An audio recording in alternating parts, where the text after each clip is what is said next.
de la crisis que estamos viviendo. Huracanes, terremotos, incendios, pandemia. Necesitamos un mensaje a nuestro corazón. Ministerio al pequeño rebaño. Les saludamos nuevamente de parte de su amigo el pastor Miguel Tirado. Hoy nos proponemos continuar con el capítulo 19 del Deseado de todas las gentes, que se titula Junto al Pozo de Jacob. Y me acompaña el pastor Orlando González. Y juntos elevemos una palabra de oración. Eterno y amado Padre, úngenos con tu Santo Espíritu. Llénanos hoy del gozo de estudiar tu palabra y que podamos sentir tu presencia. En el nombre de Jesús. Amén. Amén. En nuestro capítulo anterior vemos cómo Jesús se revela delante de esta mujer como el Mesías. Y a esta mujer escuchar esas palabras, su fe nació en su corazón y aceptó humildemente el anuncio de los labios del Maestro Divino. Esta mujer se hallaba en un estado de ánimo que le permitía apreciar las cosas. Estaba dispuesto a recibir la más noble revelación porque estaba interesada en las Escrituras y el Espíritu Santo había estado preparando su mente para recibir más luz. Había estudiado la promesa del Antiguo Testamento. Profeta de en medio de ti, de tus hermanos como yo, te levantará Jehová tu Dios. A él oiréis. Ella anhelaba comprender esta profecía. La luz ya estaba penetrando en su mente, el agua de la vida espiritual que Cristo da a toda alma sedienta, había empezado a brotar en su corazón y el Espíritu del Señor estaba obrando en ella. El claro acerto hecho por Jesús a esta mujer no podría haberse dirigido a los judíos que se consideraban justos. Cristo era mucho más reservado cuando hablaba con ellos. A ella le fue revelado aquello cuyo conocimiento fue negado a los judíos y que a los discípulos se ordenó más tarde guardar en secreto. Jesús vio que ella haría uso de su conocimiento para inducir a otros a compartir su gracia. Cuando los discípulos volvieron, se sorprendieron de hallar al Maestro hablando con la mujer. No habían bebido el agua refrigerante que deseaban, ni se detuvo a comer lo que los discípulos le habían traído. Cuando la mujer se hubo ido, los discípulos le rogaron que comiera. Le veían callado, absorto, como en arrobada meditación. Su rostro resplandecía y temían interrumpir su comunión con el cielo. Pero sabían que se hallaba débil y cansado y pensaban que era deber suyo recordarle sus necesidades. Jesús reconoció su amante interés y dijo: yo tengo una comida que comer que vosotros no sabéis. Los discípulos se preguntaron, ¿quién le habría traído comida? Pero él explicó, mi comida es que haga la voluntad del que me envió y que acabe su obra. Jesús se regocijaba de que sus palabras habían despertado la conciencia de la mujer. La había visto beber del agua de la vida y su propia hambre y sed había quedado satisfechas. El cumplimiento de la misión por la cual había dejado el cielo fortalecía al Salvador para su labor y lo elevaba por encima de las necesidades de la humanidad.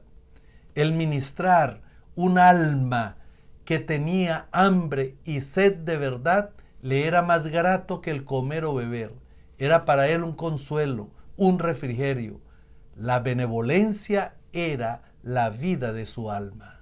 Nuestro Redentor anhela que se le reconozca. Tiene hambre de la simpatía y el amor de aquellos a quienes compró con su propia sangre. Anhela con ternura inefable que vengan a él y tengan vida. Así como una madre espera la sonrisa de reconocimiento de su hijito, que le indica la aparición de la inteligencia, así Cristo espera la expresión del amor agradecido que demuestra que la vida espiritual se inició en el alma. La mujer se había llenado de gozo al escuchar las palabras de Cristo. La revelación admirable era casi abrumadora. Dejando su cántaro, volvió a la ciudad para llevar el mensaje a otros. Jesús sabía por qué se había ido. El hecho de haber dejado su cántaro hablaba inequívocamente del efecto de sus palabras. Su alma deseaba vehementemente obtener el agua viva y se olvidó de lo que había traído al pozo. Se olvidó hasta de la sed del Salvador que se proponía aplacar. Con corazón rebosante de alegría, se apresuró a impartir a otros la preciosa luz que había recibido. Venid, ver a un hombre que me ha dicho todo lo que he hecho. Si quizás es este el Cristo, le dijo a los hombres de la ciudad. Sus palabras conmovieron los corazones. Había en su rostro una nueva expresión, un cambio en todo su aspecto. Se interesaron por ver a Jesús. Entonces salieron de la ciudad y vinieron a él. Mientras Jesús estaba todavía sentado a orillas del pozo, miró los campos de la mies que se extendían delante de él y cuyo suave verdor parecía dorado por la luz del sol. Señalando la escena a sus discípulos, la usó como símbolo. ¿No decís vosotros, aún hay 4 meses hasta que llegue la siega? He aquí os digo, alzad vuestros ojos y mirad las regiones, porque ya están blancas para la siega. Y mientras hablaba, miraba a los grupos que se acercaban al pozo. Faltaban 4 meses para la siega, pero allí había una mies ya lista para la cosecha. El que ciega, dijo, recibe salario y allega fruto para vida eterna, para que el que siembra también goce y el que ciega. Porque en esto es el dicho verdadero, que uno es el que siembra y otro es el que ciega. En estas palabras señala Cristo el servicio sagrado que deben a Dios los que reciben el Evangelio. Deben ser sus agentes vivos. Él requiere su servicio individual. Y sea que sembremos o ceguemos, estamos trabajando para Dios. Uno esparce la simiente, el otro junta la mies, pero tanto el sembrador como el segador reciben su galardón. Se regocijan juntos en la recompensa de su trabajo. Jesús dijo a los discípulos, yo os he enviado a cegar lo que vosotros no labrasteis. Otros labraron y vosotros habéis entrado en sus labores. El Salvador estaba mirando hacia adelante, a la gran recolección del día de Pentecostés. Los discípulos no habían de considerarla como el resultado de su propio esfuerzo. Estaban entrando en las labores de otros hombres. Desde la caída de Adán, Cristo había estado confiando la semilla de su palabra a sus siervos escogidos para que la sembrasen en los corazones humanos. Y un agente invisible, un poder omnipotente, había obrado silenciosa pero eficazmente para producir la mies. El rocío, la lluvia y el sol de la gracia de Dios había sido dados para refrescar y nutrir la semilla de la verdad. Cristo iba a regar la semilla con su propia sangre. Sus discípulos tenían el privilegio de colaborar con Dios. Eran colaboradores con Cristo y con los santos de la antigüedad. Pero el derramamiento del Espíritu Santo en Pentecostés se iban a convertir millares de un día. Tal era el resultado de la siembra de Cristo, la mies de su obra. En las palabras dichas a la mujer al lado del pozo, una buena simiente había sido sembrada y cuán pronto se había obtenido la mies. Los samaritanos vinieron, oyeron a Jesús y creyeron en él. Rodeándole al lado del pozo, le acosaron a preguntas y ávidamente recibieron sus explicaciones de las muchas cosas que antes le habían sido obscuras.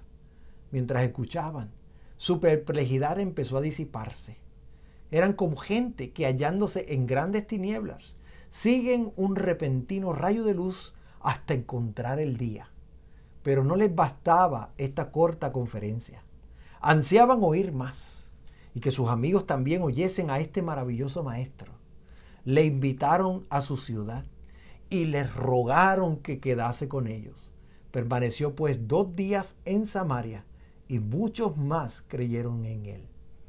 Los fariseos despreciaban la sencillez de Jesús, desconocían sus milagros y pedían una señal de que era el Hijo de Dios. Pero los samaritanos no pidieron señal y Jesús no hizo milagros entre ellos, fuera del que consistió en revelar los secretos de su vida a la mujer que estaba al lado del pozo. Sin embargo, muchos le recibieron.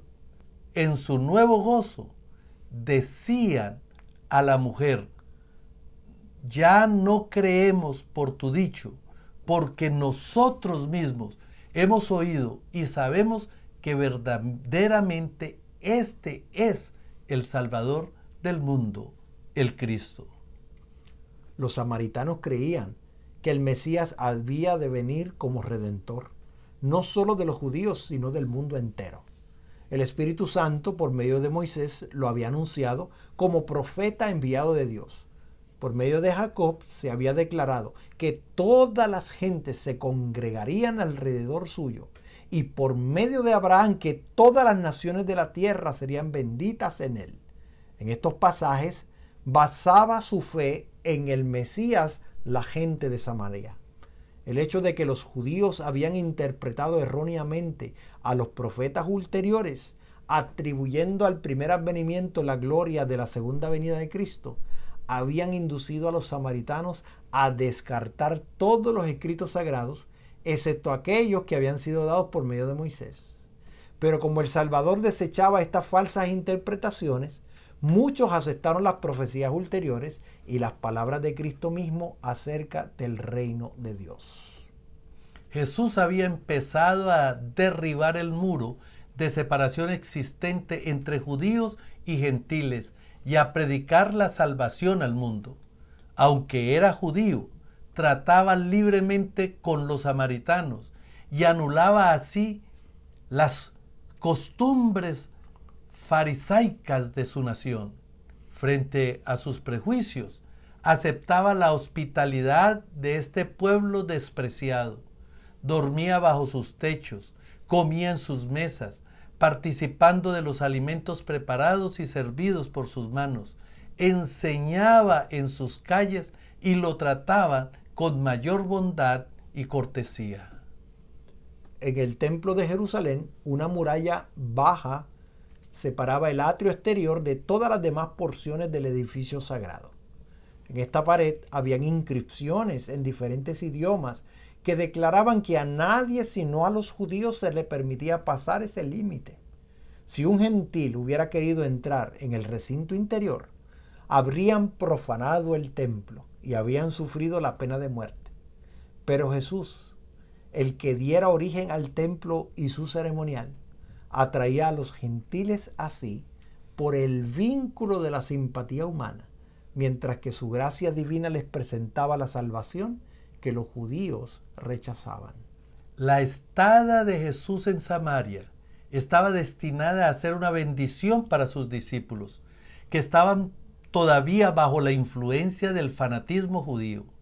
Creían que la lealtad a su propia nación requería de ellos que se albergasen enemistad hacia los samaritanos. Les admiraba la conducta de Jesús. No podían negarse a seguir su ejemplo y durante los 2 días que pasaron en Samaria, la fidelidad a él dominó sus prejuicios, pero en su corazón no se conformaron. Tardaron mucho en aprender que su desprecio y odio debían ser reemplazados por la piedad y la simpatía. Pero después de la ascensión del Señor, recordaron su lección como nuevo significado. Después del derramamiento del Espíritu Santo, recordaron la mirada del Salvador, sus palabras, el respeto y la ternura de su conducta hacia estos extraños despreciados. Cuando Pedro fue a predicar a Samaria, manifestó el mismo espíritu en su obra. Cuando Juan fue llamado a Éfeso y Esmirna, recordó el incidente de Siquén y se llenó de gratitud hacia el Divino Maestro, quien, previendo las dificultades que deberían arrostrar, les había ayudado por su propio ejemplo. El Salvador continúa realizando hoy la misma obra que cuando ofreció el agua de vida a la mujer samaritana.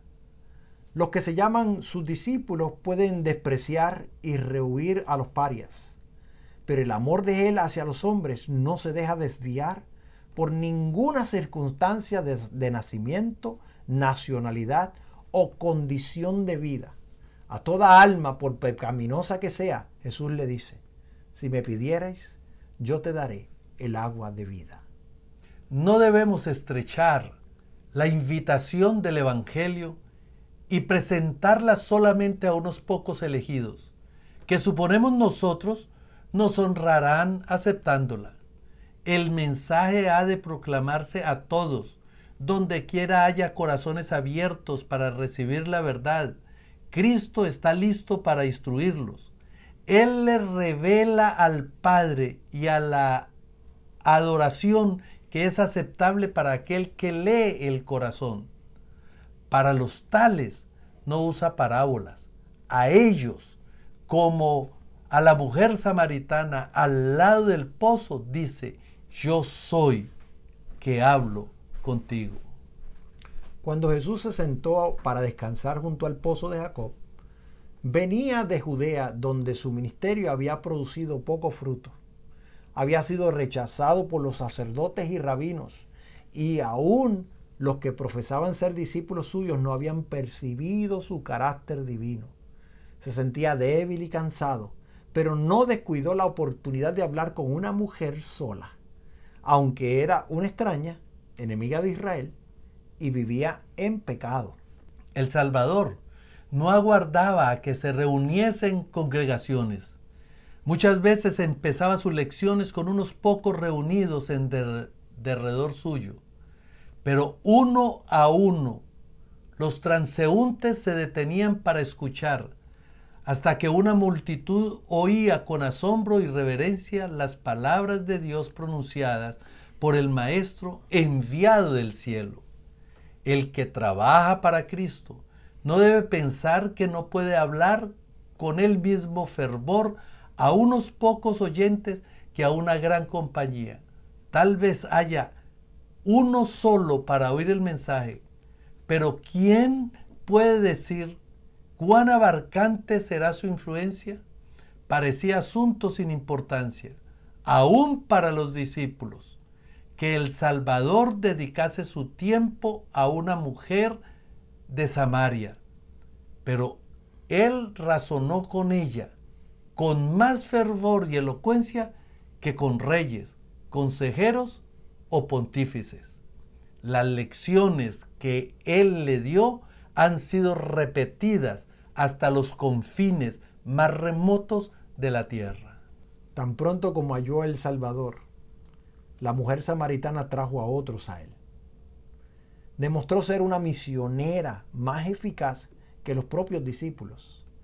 Ellos no vieron en Samaria indicios de que era un campo alentador. Tenían sus pensamientos fijos en una obra futura y no vieron que en derredor de sí había una mies que cegar. Pero por medio de la mujer, a quien ellos despreciaron, toda la ciudad llegó a oír del Salvador. Ella llevó enseguida la luz a sus compatriotas. Esta mujer representa la obra de una fe práctica en Cristo. Cada verdadero discípulo nace en el reino de Dios como un misionero. El que bebe del agua de la vida llega a ser una fuente de vida. El que recibe llega a ser un dador. La gracia de Cristo en el alma es como un manantial en el desierto, cuyas aguas surgen para refrescar a todos, y da a quienes están por perecer avidez de beber el agua de la vida. Venid a mí, dice el Señor, y Él nos hará descansar. Amén. Mi invitación sincera y de todo corazón: unámonos a aquel que es nuestro Salvador y permitamos que su amor nos inunde y nos transforme, y que irradiemos y transbordemos también el agua de la vida eterna. Amén. Quisiera dirigirnos en oración, pastor. Oremos. Amoroso Padre, cuán maravilloso, Señor, el trabajo de transformación en nuestro ser. Que cuando reconocemos la obra que tú haces en nosotros, nos convertimos en verdaderos misioneros, diciéndole a otros la maravilla, lo que tú has hecho con nosotros. Y podemos compartir con aquellos que nos rodean, con nuestros compatriotas, con nuestros vecinos, con nuestros amigos, esa verdad, ese amor que tú tienes hacia nosotros, esa manera en que tú nos transformas, ese poder que llega a nuestro corazón y ya no vivo yo, sino que vive Cristo en mí. Amén. Señor, permítenos ser misioneros donde quiera que vayamos, en el nombre de Jesús. Amén. Amén. Amén. Te invito a compartir este mensaje con tus amigos, a suscribirte a nuestro canal. Esto es un mensaje para el pequeño rebaño. Bendiciones.